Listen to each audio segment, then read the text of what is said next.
দিল্লির গলার কাটা হাসিনা, ভারতের ইউটার্ন।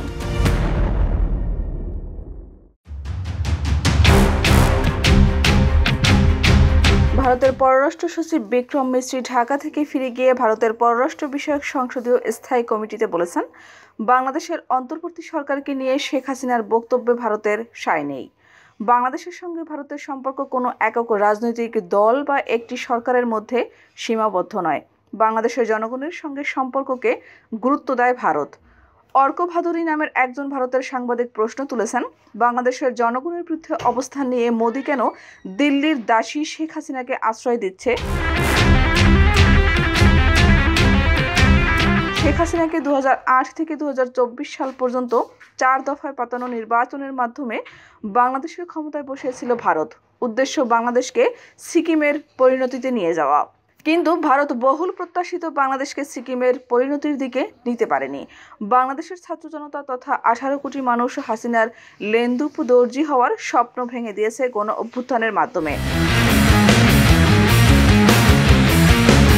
5 অগস্টে শেখ হাসিনা পদত্যাগ করে পালিয়ে দিল্লিতে আশ্রয় নেওয়ার পর থেকে ভারত একের পর এক ষড়যন্ত্র করে বাংলাদেশের বিরুদ্ধে অন্তর্বর্তী সরকার উৎখাতের চেষ্টাও করে। বাংলাদেশে বিশৃঙ্খল পরিস্থিতি সৃষ্টির লক্ষ্যে একের পর এক ষড়যন্ত্র কার্ড ছুড়েছে।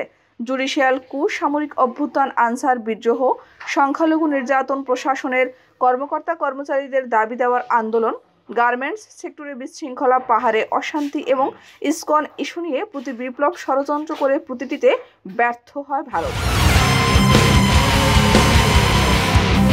বিশেষ করে ভারতের বিজেপি, আরএসএস, ইসকন, ভিএসপি নেতারা বাংলাদেশের মুম্বাই, কলকাতার উপ হাই কমিশন অফিস ঘেরাও করে। আগরতলায় বাংলাদেশের উপ হাই কমিশন অফিসে হামলা করে। ভারতের শত শত প্রিন্ট, টিভি ও অনলাইন গণমাধ্যম প্রতিনিধি বাংলাদেশের বিরুদ্ধে ফেক নিউজ প্রচার করছে।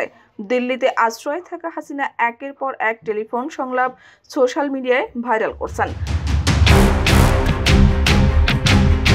যুক্তরাজ্য ও যুক্তরাষ্ট্রের অডিও কনফারেন্স করে বাংলাদেশ সরকারের বিরুদ্ধে বিষাদাগার করেছে ফ্যাসিস্ট হাসিনা। গণহত্যাকারী হাসিনা কার্যত হিন্দু মুসলিম দাঙ্গা বাঁধানোর চেষ্টা করেছেন এবং বাংলাদেশের স্বাধীনতা সার্বভৌমত্বের বিরুদ্ধে আন্তর্জাতিক সম্প্রদায়কে উস্কে দিচ্ছেন। এসব নিয়ে বাংলাদেশ কড়া প্রতিবাদ করলেও দিল্লি এতদিন নিশ্চুপ ছিল। দিল্লির হাসিনা পুনর্বাসনের অপচেষ্টা প্রতিবাদে বাংলাদেশে মূলত ভারত বিরোধী তথা ভারতীয় পণ্য বর্জনের এক সামাজিক যুদ্ধ শুরু হয়। হাসিনা ইস্যুতে ভারতের হিন্দুত্ববাদী বুদ্ধিজীবীরা বাংলাদেশে ভারতীয় পণ্য রপ্তানি বন্ধের হুমকি দিচ্ছে। জবাবে বাংলাদেশে ভারতীয় পণ্য বর্জন আন্দোলন শুরু হয়ে গেছে এবং সেটা বেশ সফলতার পথে হাঁটছে। ভারতের হিন্দুত্ববাদী নেতারা একচোখা নীতিতে অভ্যস্ত হওয়ায় এতদিন বাংলাদেশের বিরুদ্ধে অবস্থান নেয়ার সুদূর ফলাফল বুঝতে পারেননি। বাংলাদেশের জনগণ ভারতের বিরুদ্ধে কঠোর হলে ভারতের সার্বভৌমত্ব রক্ষায় কঠিন হয়ে পড়বে। এতদিনে বিষয়টি বুঝতে পেরে এখন বাংলাদেশ ইস্যুতে 180 ডিগ্রি ঘুরে গিয়ে ইউটার্ন নিচ্ছে ভারত। দেশটির পররাষ্ট্র সচিব বিক্রম মিশ্রির বক্তব্যে সেটা বেশ পরিষ্কার। ভারতের অনেক সাংবাদিক ও মিডিয়া এখন হাসিনার সঙ্গে সম্পর্কের বদলে বাংলাদেশের জনগণের সঙ্গে সম্পর্ক গড়ে তোলার জন্য মোদী সরকারকে পরামর্শ দিচ্ছেন। তারা টক শো ও নিবন্ধে এ নিয়ে লেখালেখি করছেন। শেখ হাসিনা ইস্যুতে বাংলাদেশ ও ভারতের মধ্যকার সম্পর্কের অবনতির জন্য মোদীকে দায়ী করে কলকাতার সাংবাদিক অর্ক ভাদুরী লিখেছেন, শেখ হাসিনা হচ্ছে দিল্লির দাসী। 15 বছর দিল্লি যা নির্দেশ দিয়েছে তিনি তাই করেছেন। এখন দাসীর পক্ষে অবস্থান নিয়ে মোদী সরকার ভারতের ক্ষতি করেছেন। জনগণের ট্যাক্সের টাকায় সরকার কেন হাসিনাকে পুষছে, যাকে পৃথিবীর কোনো দেশ আশ্রয় দেয়নি?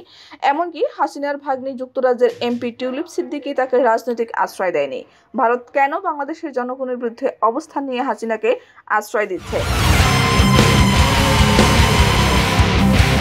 ভারতের একাধিক সাংবাদিক বুদ্ধিজীবী বলেছেন, দিল্লির গলার কাটা হচ্ছেন শেখ হাসিনা। ভারত এখন তাকে না পারছে গিলতে, না পারছে ফেলতে। বাংলাদেশে দুদেশের বন্দি বিনিময় চুক্তির আওতায় ফেরত যাওয়ার আগে হাসিনাকে তৃতীয় কোনো দেশে পাঠাতে পারলে দিল্লি বর্তে যায়।